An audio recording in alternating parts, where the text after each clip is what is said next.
Hudson Jones, welcome back.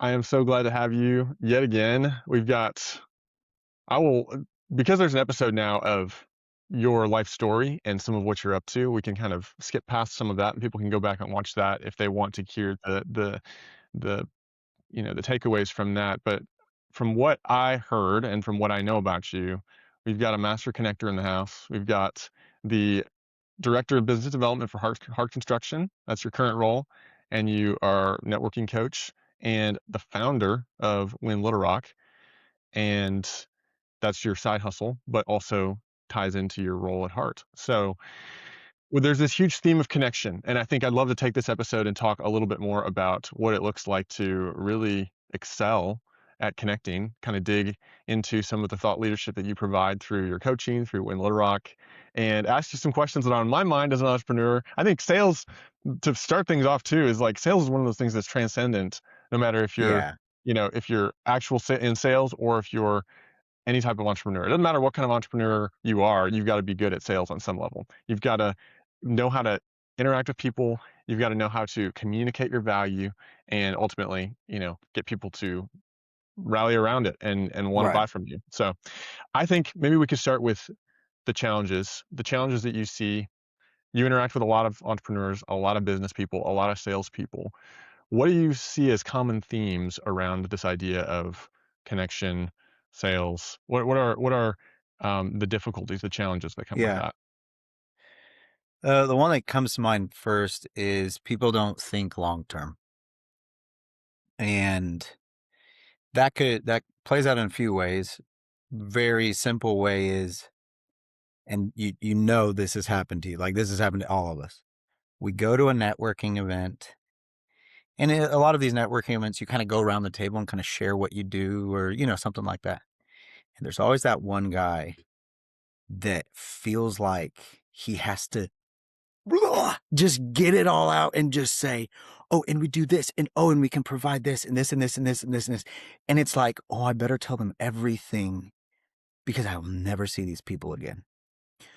What sucks is none of us want to see him again after what he just did. So like this happens all the time. These guys are doing this, and I'm just like, you are digging yourself into this pit, and you don't even know, and you think you're doing the right thing. We have this, so a lot of times um it can be like a business owners that's super excited about their business. So I can get over that sometimes. But I think a lot of times it's a salesperson that feels so much pressure to perform. It's like I have to go, and maybe that's internal. Um, but I think maybe it's from their boss or whatever, or but internal, like a perception maybe of what their boss thinks. Like, okay, I just spent $15 for this luncheon and an hour of my time. I need to go report to my boss on what I did. Networking is super elusive and very hard to sometimes attribute. Was that successful? I don't know. Like we just kind of hung out and talked, and I don't know. It's like, what did it work? So people then, the only way they can measure it is, well, did the sale happen, or did I get the follow up, pitch it in a way that now I have a follow up meeting with them. And so they oversell, they over talk. And um when what actually stands out more in a positive way, I guess, is um when you're asking questions, when you care about people, when you're genuinely curious and interested in what they do. And this goes into like a lot of the like sales coaching and stuff that you'll hear as well. It's like, listen 70% of the time, talk 30% of the time, so that you can pinpoint the problem, and then you can come in and swoop in so that solve that problem, right? So that's sales. um so it's the same principle. But I think it's there's something, because our culture is this way where we're very standoffish of like, okay, I have to protect what's mine. I have to make sure that no one is intruding upon my safety, the things that are, that matter to me. And so when a sales guy comes in and does that, we're like, nah, I can't even do it. we'll walk away, or we'll just shut it off, or we'll never follow up with them because we just can't deal with it. We feel like they're infringing, they're taking something from us. And so I would say that's the biggest challenge, in that people don't see it as this is actually a long relationship.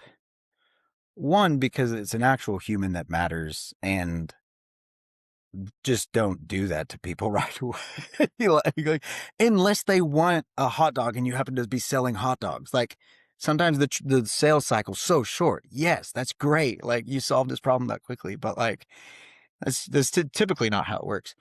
And so instead, going in with like this, one, this person may not even be an ideal client for me. Like, I don't know anything about them or whatever, like I need to learn about them.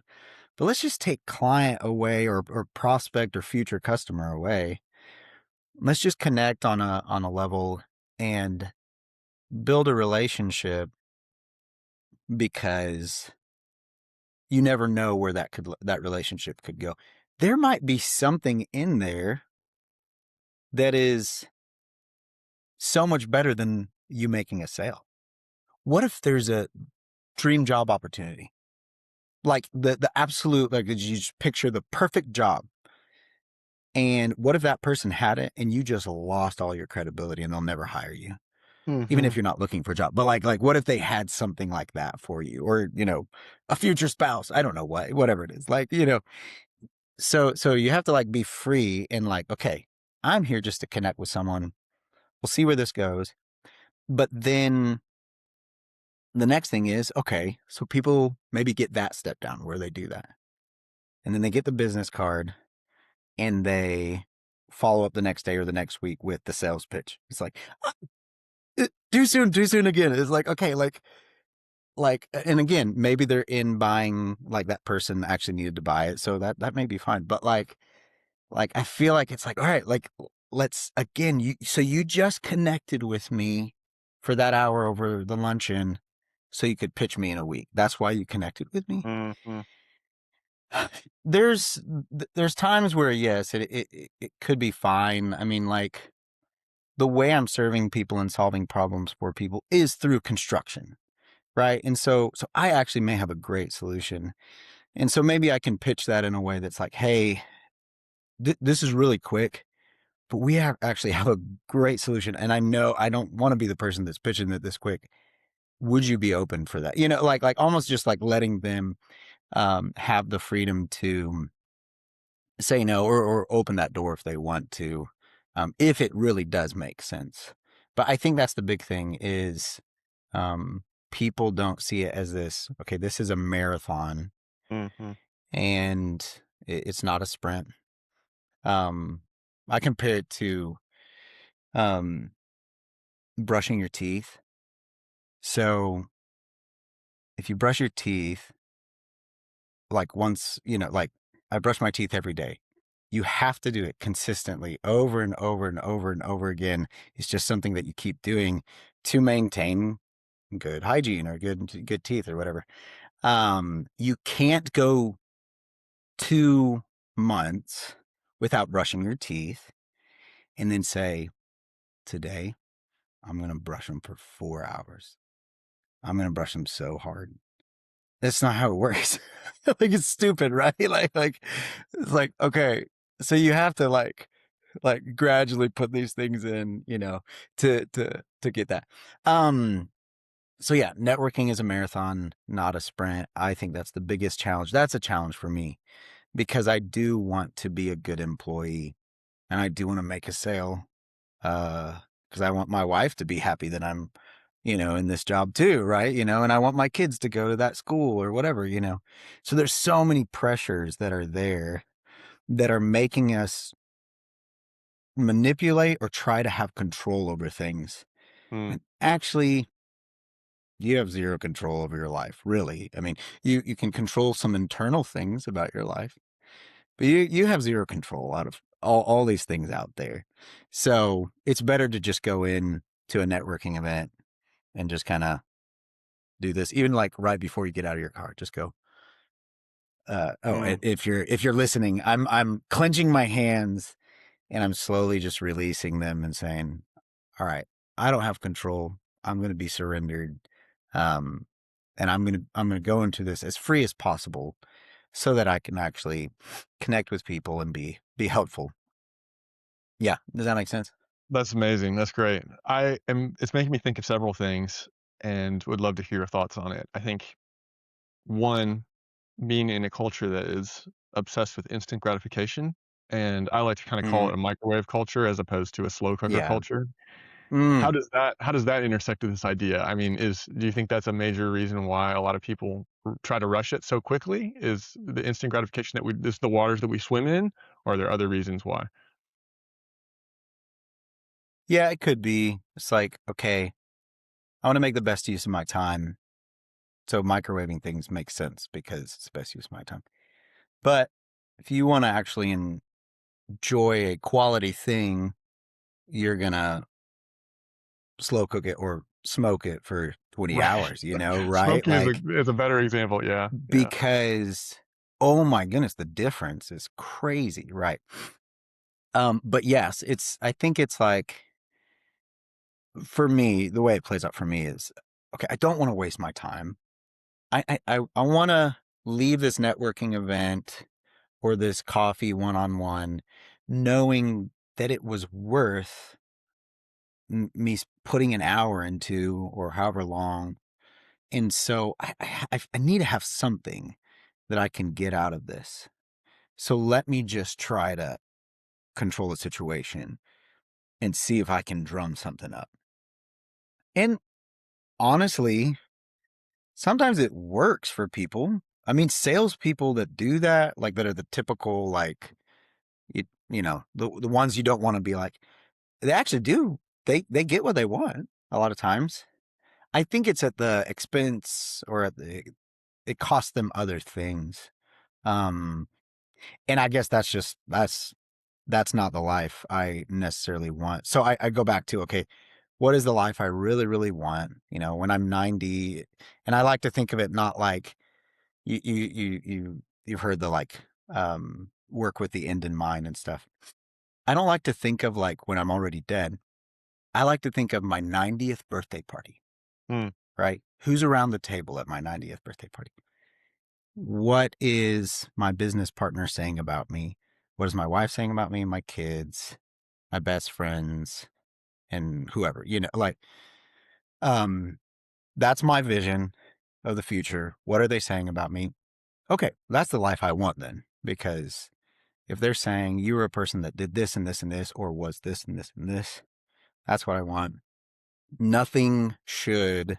It's almost like you have this kind of internal manifesto of like, I'm just not gonna budge on these things because they matter to me so much. Um, so I have chosen to forego maybe even more, let's say more money or more revenue opportunities because I just don't like the approach. And and it sucks because money's cool. Like, I like money, right? But in the long run, when I'm thinking about my 90th birthday party, I'd rather someone say, what makes me like you or what I appreciate about you is because you do things this way Mm. and and you didn't really care about the money or whatever. I don't know. Like, that matters to me more. So this isn't necessarily like Win Little Rock and all this networking stuff is not some formula to get you rich. And people want it. People want this. And maybe back to your question, I tangent all the time, so I'm really sorry about that. But people want like okay, just give me this thing that I can do, and if I put it in the microwave, it'll get me rich or whatever. Like, it just give me the formula. Ah, doesn't really work that way. But no, Winlow Rock's not about that. It's um I probably could be making more money in other ways. So I'm not necessarily saying do all these things and you'll be making so many sales like me. Uh no, not really. I mean, I'm Mhm. doing well. I'm doing fine. Like I'm provided for and um but Would you say it's a different approach to wealth, like the definition of wealth? Like some people will define yeah. wealth Yeah. specifically around the idea of dollar Yeah. signs, and some people will define wealth more broadly, which I think is ultimately more healthy in many cases, which is the level of relational depth, the level of trust, the level of authenticity, these types of things. Would you describe it that way? Yeah, that's good. Yeah, I think so. And here's the deal, like for some people, wealth is high on their list. But I think, and just because we've seen the pattern over at least a few thousand years of the books being written about this, that once you get to a certain age, it's all crap anyway. Like, Right. Right. so I think, um, yes, some people right now, Hudson, the 25-year-old Hudson that wanted to be this image of, the great guy that changed Eastern Europe and all of this, right? Um, it mattered to me a lot. It was subconscious. I didn't even realize it, but it mattered to me a lot. But I think that in the end, like when you think about, okay, when I'm 70, 80, 90, whatever, however old I am, um, it's it's not really going to matter. So if you can right now establish what are the things that make your life rich, um, that's super helpful because it's going to change your priorities. Totally. Totally. The other thing that I was thinking about is, as you were saying, talking about, yeah, just the way in which you go about it that might be different from the hard grinding salesperson that we know that we think of in our mind's eye so often is this phrase, the means is the message. And I think it is kind of similar in some ways. It's not completely the same, but Yeah. this idea that the means of the way that we do things or the way that we engage matters almost as much, if not more, than the actual result or the way that we get Mm. there. Yeah. And that's what I'm hearing you say. It's like it's we can both get to the same goal, or we may have slightly different goals, but the means, that's what people are going to remember, or they're gonna latch onto. That's Yeah. what you said. You talked Yeah. about wanting to hear at your 90th birthday party. Yeah. Another helpful image that's similar to like the slow cooker is gardening. So like even just like let's say I plant a flower in a pot, there's certain elements that it needs to be healthy and to survive and to be beautiful and to make others smile and have that warm feeling. But as it starts growing, um, what we do is we act like a 4-year-old that's like, oh, it's growing. Maybe if I pull on it harder and I'll pull it up so that it can grow out to be this flower. And what happens is you just pull it out of its roots and then it's gone. And so you have to garden, you have to water, you have to give it some sun, you have to give it right temperature or whatever the earth that it needs on a consistent basis. And Right. you do it every day and you don't see the small changes. It's crazy. But take a picture at week 1 and take a picture at week 4 and then it's like, "Oh, that flower grew a foot. That's crazy," or whatever. Um so I think that's a helpful picture too of hey, you just got a consistent um input of the right things instead of trying to force something into prematurely into something it can't be yet. Yeah. I've heard you use the term free several times in our conversation today and in the episode that we have previously recorded. Mm-hmm. And I think that stands out to me. And the other thing that I'm tying together in my mind a little bit is how important I would imagine in order to be free is the abundance mindset versus having a scarcity mindset. How do you see that? And if people were to ask you, how do you cultivate more of an abundance mindset when it comes to your network and it comes to sales? How do you answer them about that? Most of what I learned recently about networking, I learned from a guy named Steven, and he is a mortgage lender and is just, he's the kind of guy you just want to be around. Um, very positive, extremely hard worker, very successful. Um, but what I saw in him was this abundance mindset like I hadn't seen before. And like if I, if I walk into a room and there's another biz dev guy from my competitor construction company, I kind of right away, I'm like, okay, how do I act around him? Like, oh, should I talk to him? I don't know whatever, and it's just like this competition thing. Well, Steven just walks up to the other mortgage lenders like, man, hey, how are you guys doing? Like, and it's just like, wait, what? Like, and so even like promoting them, happy for them that they're succeeding, all of this stuff. You know what that makes me want to do? Do business with Steven Yeah. because he doesn't care. And obviously he probably cares, like he has to make sure he provides for his family. But he he also is, I think he like the people that have abundance mindset think competition is like a good thing. It's like, oh man, those guys, it may look like they actually do the same thing as me. It's a little different.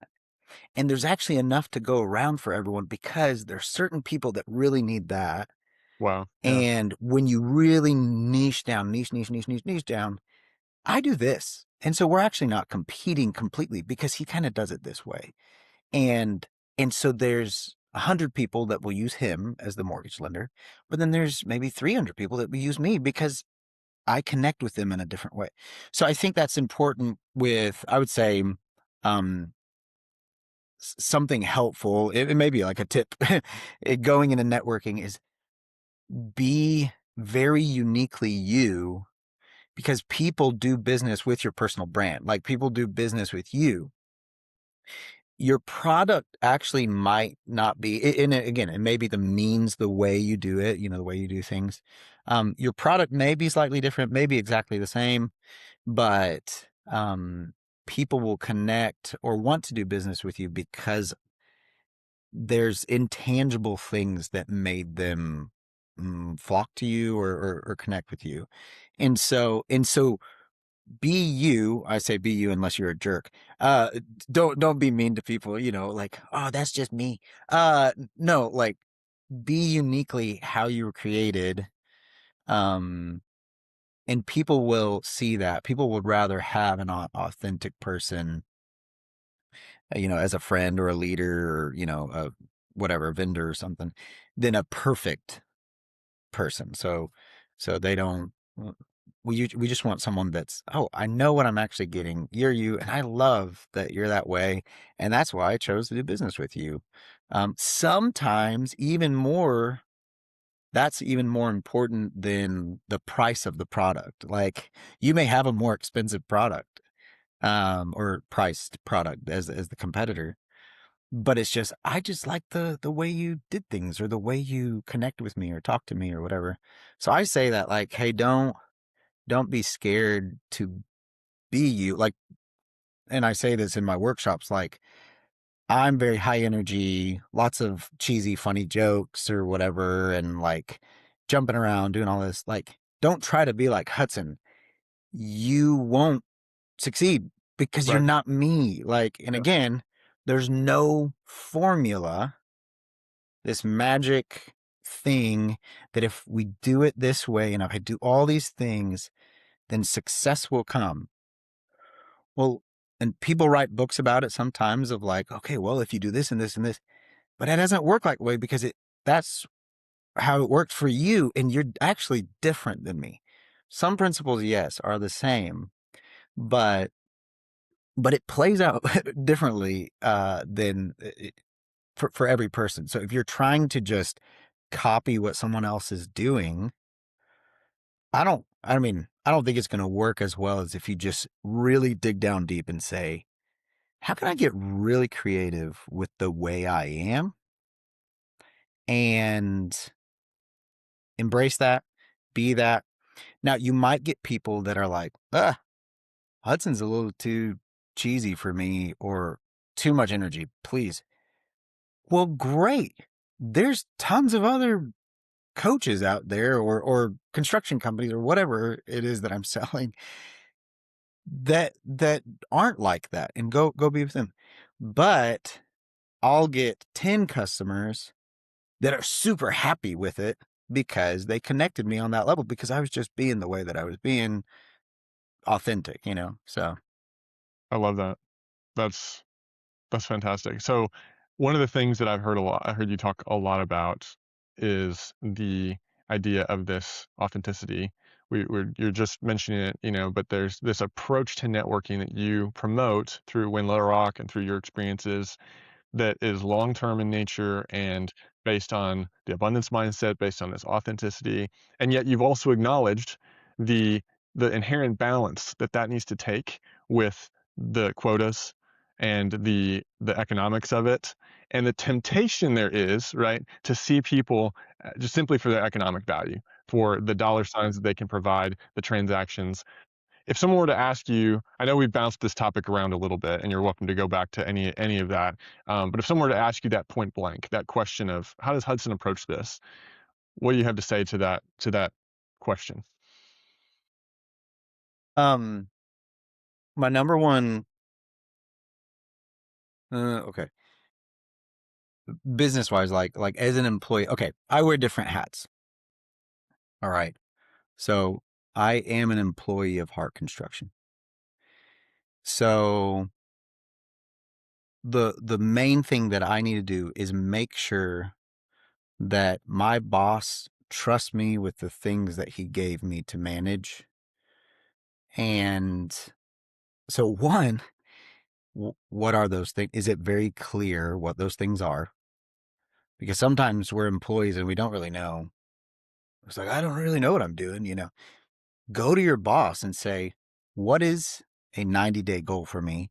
Because sometimes you have the big goal in the future. That's like you got to sell $15 million worth of this, right? Okay, that's great. That's an output goal. What are some like input goals along the way? So having it very clear communication with your boss because um, there needs to be clarity and a defining or measured. Hey, I'm doing what you asked. The expectations are being met. Because then I can know, all right, I'm running out, doing all these networking things. We're 6 months in and zero of my measures have been met. Okay, you're probably doing something that you shouldn't be doing. Even if it's fun, even if it's helpful, even if it's great, you still have to report to your boss. So you got to figure that out. So I think that's important. It's like, okay, I'm wearing a hat as the employee. I'm also wearing a hat, I guess, if you will, as a husband and a father. And so, man, I go back to the 90th birthday party, right? Now, I probably won't be working for my boss, or he'll be probably dead by the time I'm 90, right? But if he was sitting there, what would he say? But my wife and my kids will probably be there, right? And what are the things that they're gonna be saying? So again, I have a responsibility, and it goes back with my why, which is helping people operate in their fullest potential. I want to make sure I'm operating in my fullest potential within these different spheres or the different hats that I wear. And so I'm doing that with my family as well. So I need to have real clarity. What are the expectations with my family? What does my wife want from me?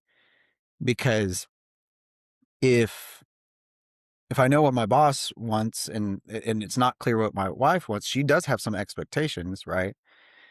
But I may be going after all these things real hard and doing all this, and then I'm internally in my personal life, rotting away and don't even realize it because I just never asked or don't have those clear things. So I think having clarity on what those expectations are in the different um, areas of your life is super important so that you can then go back and write these things down. It's like measure, like, okay, well, am I meeting the expectation or not? If I'm not meeting the expectation, what is maybe not some drastic change, unless you really need to make a drastic life change? What is a slight adjustment that I can do in my life to to test and see if that works, right? And if that'll get me the results, right? So what I'm doing is I'm constantly evaluating. I think it was either Lencioni. It may have actually been Andy Stanley and his like visioneering stuff. You're evaluating, orchestrating, right? So I'm analyzing things and then I'm putting into practice. But it doesn't stop there. After a week or after 6 months or however long that time frame is, I need to go back and evaluate. Okay, is this working here? It's not. What can we tweak? Okay, let's try that now first. I mean, it's troubleshooting basically, your life, but that only happens from clear communications from the people, the stakeholders in your life, right? The people that you actually have to report to or that that matter to you. So, um, I actually don't think I answered your question. I went off on a tangent No, there. I mean it's helpful, and I think it's the challenge of living life with intention and focusing, and living life with focus. I think I would assume though, knowing you and knowing all that you stand for in the sales world, um, even if there's a quota to meet with your boss at Hart Construction, you your personal brand is still going to compel you to approach your sales journey through the lens of connection and authenticity in the long game, and maybe have an emphasis on that as opposed to going and doing the knock down the doors and the hardball kind of the that kind of approach to sales. So obviously I'm sure there's a balance, and maybe you've had those stories where you've been in a bind and you have to make something happen. Do you switch your mentality at that point around sales, or do you modify it in any way to allow you to walk that line? Or have you just not have you not encountered that yet? Has your long game and abundance mindset really carried you through? Which is Yeah. that might also be really amazing. I don't have 30 years of sales experience. So it it could be different. But so far, so it's been 4 years, right? So far it hasn't let me down, Right. right? So again, I maybe not just, you know, bringing in millions of dollars, but I'm meeting the expectations, right? At least, like, and I would say even more so, like I feel like I'm a good employee, right? Like and it's because of the way that I want to approach things with authenticity and care. Um, that could be different. I mean, who knows? Maybe, maybe it won't prove true, but I think it is helpful to have that goal in place of like, oh, hey, the quota is coming, right? Um, the quota is coming means that I'm not gonna, it keeps me from procrastinating long term. I may procrastinate until, the 90-day one, but I'm not procrastinating for 3 years. So I think the quota is good because it makes sure that you're like, actually getting things done. I think you just need to figure out how you have personal measures of, am I going to lay aside the things that I really value because this quota is more important to me, you know? And people can sense that. People can Yeah. sense when the quota's next week. And so, yes, maybe there's some forced sales that happen, but I don't know. I mean, I want my clients to also be happy in the long run. There are some things that you can sell pretty quickly and people buy it and then they forget about it later. I want my clients to be happy and come back to me or be referral partners, like they're sending me all their friends and stuff. And so if I force something that wasn't supposed to be, they'll they could probably sense it, or something will go wrong because it was too quick. I pulled the flour out of the pot too quick. Like it wasn't supposed to be out yet. And so something will go wrong, and then I just lost the best referral source, which is actually a happy client is probably the best referral source you can get, is because you're getting someone that's talking highly about you and they're paying you for it. That's crazy. Let's What? go. That's Right, amazing. Yeah. right. Yeah. So I'm talking so many good things about you, and I'm actually the one that pays you. I'm not a paid actor, right? It's the Beautiful. Yeah. opposite. So that's why happy clients are so great with referral sources, because they actually kind of had everything to lose, and you exceeded the expectations, Mm-hmm. So I Mm-hmm. just don't want to put myself in that position, because because my personal brand's on the line, That's right. Yeah. right? So again, I love my boss, love my work. Like I'm so thankful for where I'm at. I'm not going to be there at my 90th birthday party. But you know who will be? My personal brand will still be there, right? And so the way that plays out, like me really focusing on my personal brand and how people are connecting with me, character wise, competency wise, consistency wise. Those are 3 C's, like all three of those.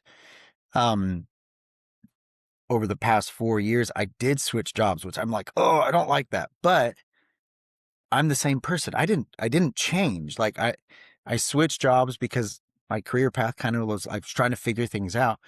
But people are buying from me now because I'm the same brand that I was 4 years ago in a totally different market or industry, digital marketing and construction. It's like totally different things.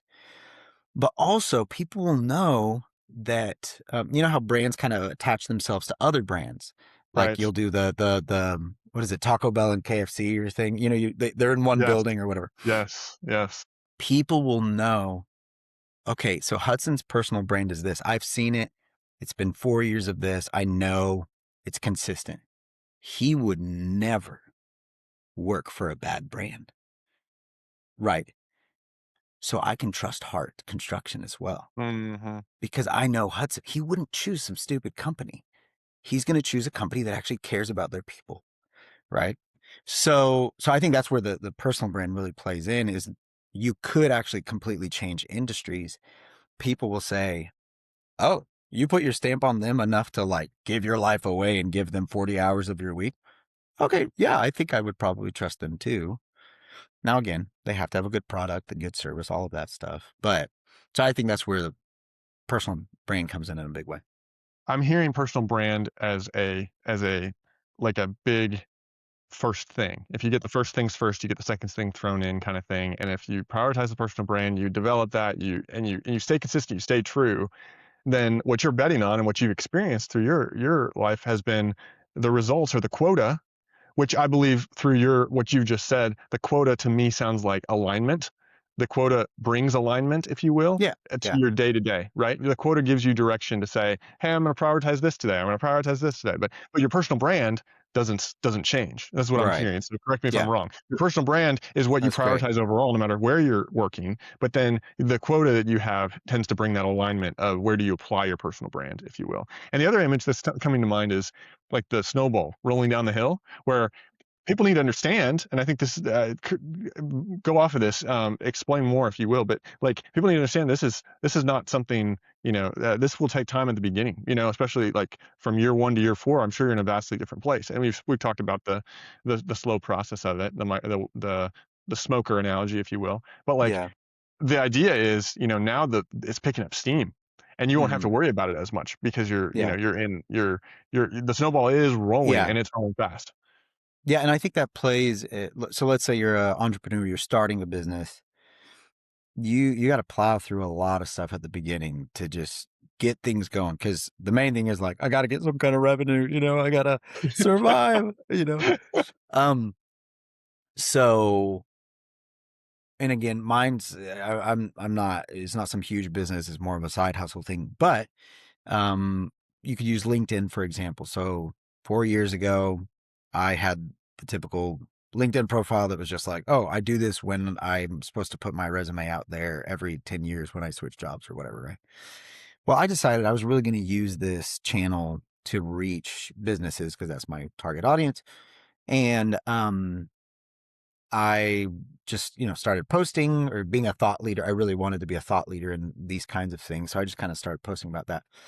And man, sometimes you feel like you're just speaking to no one, like you get one like, and I know it's not all about impressions and likes. I know that's not what it is, but I get it. I get it.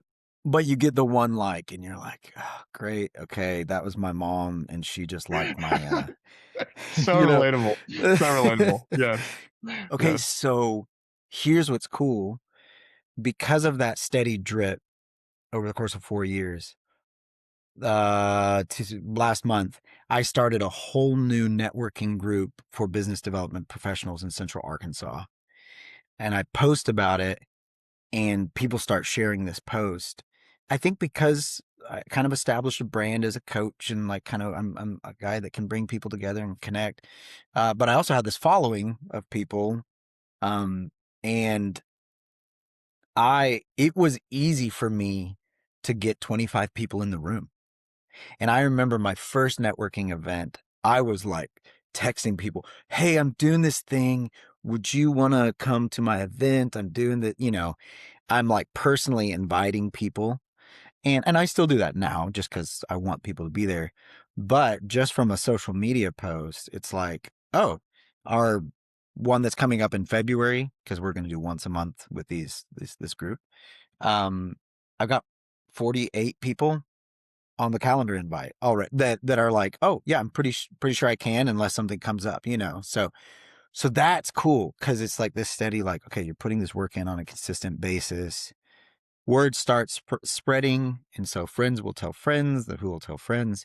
Um, and so I think that applies with your personal brand, but also just like with your business in general, because they trust you. It's like, oh, I know what I'm getting when I work with them, and this is going to be worth my time, or this is going to be worth my money to invest in this, because I've seen it play out, or I've seen it play out in my friend's life, or my wife's life, or client's life, and I trust them. So yeah, yeah. Wow. That's a good word. That's awesome. Yeah, there's so many other things that we'll have to save for another day, and excited to do that at some point, have you back on the show. Yeah. You are a wealth of information, and more people need to know about you. So It's all talk. It's people all fake. None of it's real. people No, I'm just kidding. people Yeah. can find you, obviously, LinkedIn. We talked about that. They can find you at Hart Yes. Construction. Is Yeah. that right? Where else should we point them? I actually have music on Spotify. That's So in right. my That's right. yeah, and I write a lot of music. I don't have a lot of music on Spotify, but if you want to check out my music, I'd love to share that with you. It's mainly for the church. I wrote music for the church to sing songs marking seasons of our life and stuff. So it's under Hudson Jones on Spotify. So that's, other than that, LinkedIn though. LinkedIn is let me get into this real quick, because I think this is important. So in networking, a lot of people are like, okay, I got to go to all of these things. I got to do all these things. Pick one or two things and really do those things really, really well, and grow those slowly. And it'll start overflowing into other things. LinkedIn was one of those things for me. So, so that's why I'm really active there. I'm not really active on Facebook. I'll randomly do some stuff there, but, um, that's just that's my helpful tip, I guess, That's for networking, is people are so kind of shallow in all of these other places. Pick just a few things and go hard after them for, I mean, for a few years, and I think you'll see some results. So that's yeah, incredible I'll connect advice. with you on LinkedIn. Okay. Okay. Well, Hudson, thank you again for your time, and I'll let you get back to your day. And we'll see you next time. Yeah, this has been fun. See you next time. All right.